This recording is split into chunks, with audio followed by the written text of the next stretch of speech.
हनुमतलाल महाराज की बचपन की कथा। तब भगवान राम अवतरीन हो चुके थे। भगवान शंकर उनकी बाल लीला का दर्शन करने के लिए प्राय ही अयोध्या में आते और अयोध्या में ही रहते थे। किसी दिन ज्योतिषी बनकर भगवान का हाथ देखते तो किसी दिन भिक्षुक बनकर उन्हें आशीर्वाद देते। जब भगवान राम खेलने के लिए महल से बाहर आने लगे तब एक दिन एक मदारी आया। उसके साथ एक परम सुंदर नाचने वाला बंदर था। भगवान शिव कभी भी विष्णु से अलग नहीं रहे हैं, न रह सकते हैं, एक दूसरे के पूरक है। इसलिए ब्रह्मा विष्णु महेश तीनों एक स्वरूप हैं और तीनों भाग में तीनों बट गए हैं अपने अपने काम पर। इसलिए कभी भी किसी को बड़ा और छोटा ना समझिए। यहाँ पर जब भगवान राम का जन्म हुआ तो भगवान शिव का भी जन्म हुआ है अंजना माँ के गर्भ से, और भगवान कान्हों द्वारा उनका उत्पन्न हुआ है। भगवान प्रकट हुए थे कौशल्या माता के घर में माता के रूप में।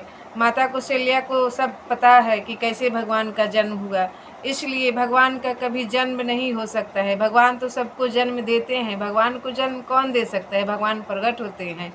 केसरी और अंजना माता भी महान पुरुष थे। वो अपने जाति में बानर थे, लेकिन भगवान शिव को लीला करने के लिए वो समझ गए।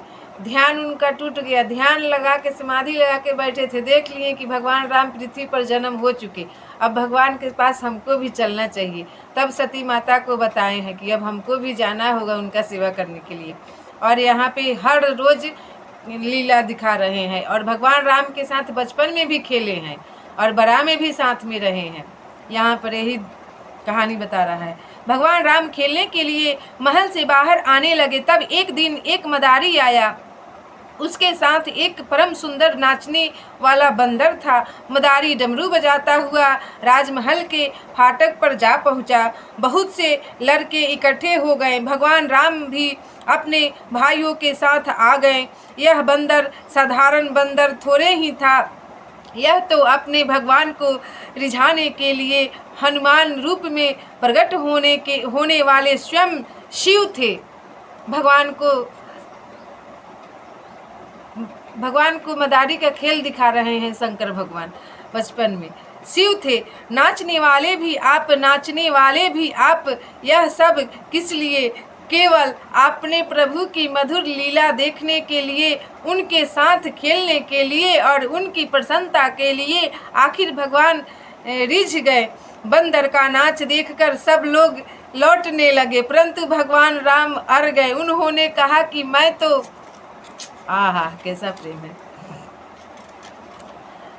मैं तो यह बंदर लूंगा। राजकुमार का हठ भला कैसे टाला जाता? महाराज दशरथ ने आज्ञा दे दी और बंदर के बदले में मदारी जितना धन चाहे ले लो।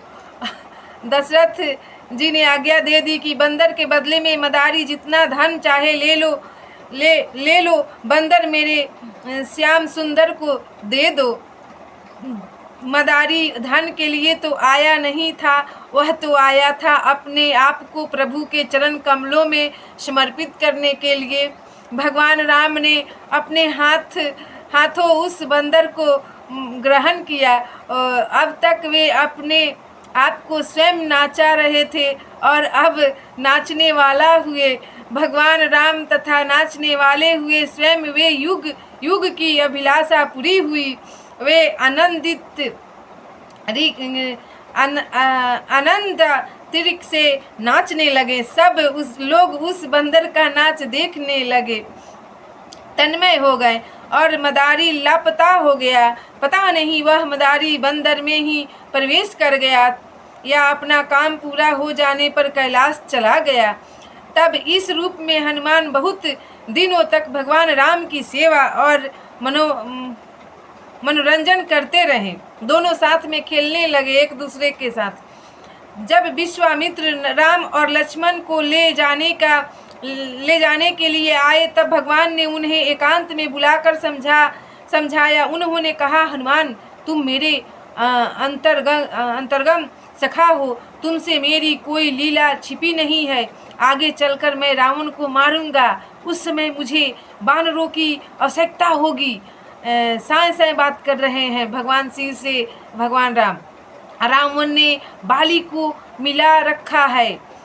खरदूषण, त्रिशिरा, शुपनेखा दंडक वन में है। मारीच, सुबाहु, तारका हमारे पड़ोस में है ही।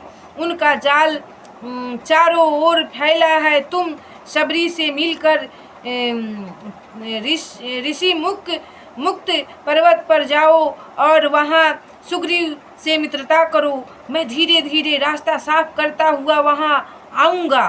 तब तुम सुग्रीव को मुझसे मिलाना और वानर सेना एकत्रित करना। फिर रावण को मारकर अवतार कार्य पूरा किया जाएगा। भगवान राम हनुमान को समझा रहे हैं साए साए कि अब हमको गुरुकुल जाने दीजिए। आप तो शिक्षा ले लिए हैं, लेकिन हमको शिक्षा लेना है। हनुमान जी मान ही नहीं रहे थे कि हम भी चलेंगे तुम्हारे साथ। भगवान को छोड़कर जाने की इच्छा न होने पर भी हनुमान ने भगवान की आज्ञा शिरोधार की और उनका नमस्कार करते हुए उन्होंने ऋषि मुख पर्वत के लिए प्रस्थान किए और वहाँ पर भगवान प्रभु का इंतजार कर रहे हैं। उतना दिन तक बिछोड़ दोनों अलग अलग हो गए। जब भगवान को शिक्षा प्राप्त करने का समय आया तब भगवान हनुमत लाल जी महाराज वो अपने चल गए कार्यभार संभालने के लिए पर्वत पे, और वहाँ फिर रहने लगे। अपना माता पिता से बीच बीच में आ कर के मिलते थे। और भगवान राम किस लिए हुए हैं और भगवान हनुमान किस लिए हुए हैं, दोनों में वार्तालाप यहाँ हो गया और दोनों अलग अलग हो गए कि हम लोग को कार्य पूरा करना है, अपना अपना कार्य संभालिए।